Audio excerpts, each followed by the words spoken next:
You practice, you study, you train, you do everything you need to do so that you can have your best performance. And then when it all comes down to it and it's time to use it all goes out the window.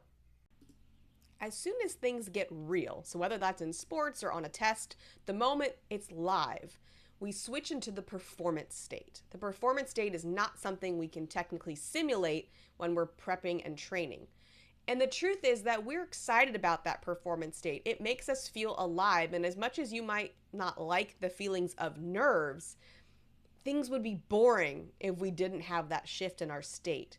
But the problem is our bodies can either interpret that performance state as a threat and things go terribly wrong, or as a challenge when you perform better than you ever have before. And I'm going to tell you exactly how we can get that challenge response and turn off the threat response. The first thing is to notice the feelings. A lot of times people will say, I feel my heart accelerating, I get hot, I feel shaky, I feel some brain fog. So that is that initiation of the performance state, or what we call either nerves or excitement. So we notice in our bodies what's changing.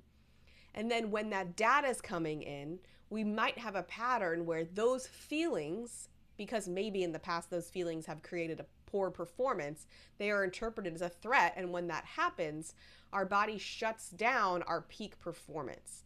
We can talk about how it shuts down the prefrontal cortex, which is what you use to problem solve and think. It's going to shut down motor function. And if you're in some kind of sport where you need to be accurate, it's going to shift that enough to where things aren't going your way. It can cause a freeze response where you lock up. It can cause a fight response where you start to get angry and frustrated and you want to hit things. It can cause a flight response where you just want to get out of there. Don't want to do this anymore. It's too much. And when that happens, it's not fun. And you start to wonder, why do I keep putting myself in this position? But I promise you that performance state, all those feelings in the body, you do want them because it's, as I mentioned earlier, boring without them. So the very first thing is to interpret those feelings as a positive thing. This means we're in the arena.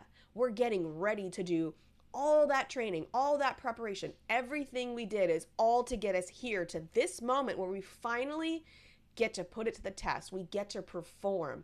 So the first part is just those feelings are really, really positive. It means we're here, we're alive, we're challenging ourselves, we're doing more than just the minimum, and we want to welcome those feelings in. Now, you'll notice all that adrenaline, all those feelings that's happening in the body.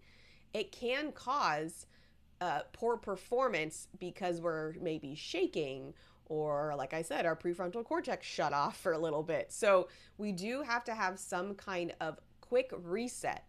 So we acknowledge I just entered the performance state, and then now it's time to lock in and get to it with confidence.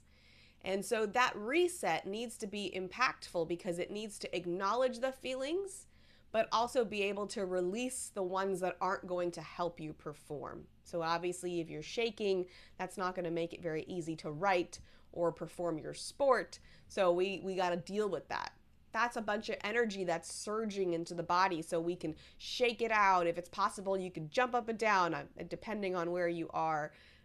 You can, and it doesn't have to be aggressive. It doesn't have to be a sprint around the room, but just something to kind of, it could just be that you roll your head around, roll your neck, bring your shoulders up to your ears and drop them down. But you're just saying, I'm excited, I'm here, I'm ready to perform, and now I'm locking in. So it's that transition to lock in.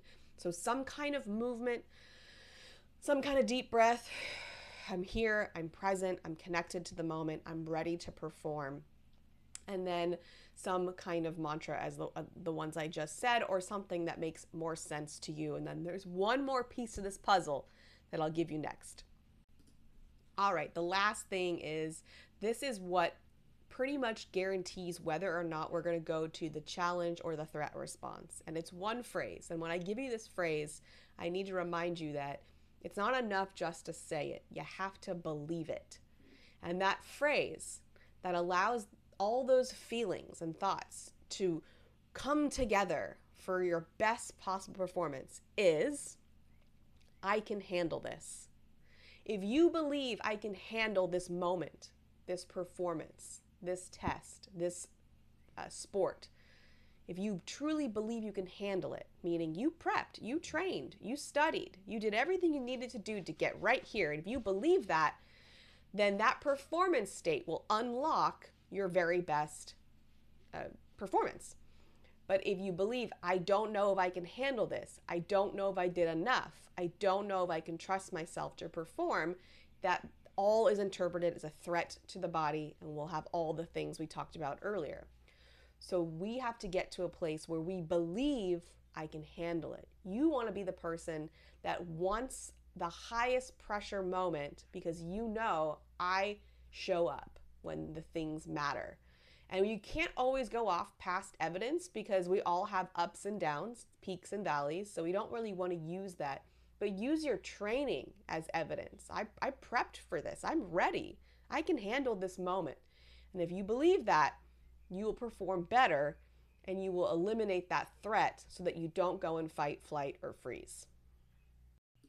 So let me know in the comments, what are you performing? Are you a teen taking tests? Are you an adult playing sports? Are you an athlete? What sort of performance are you partaking in where you need support to be able to get your best performance when it matters the most?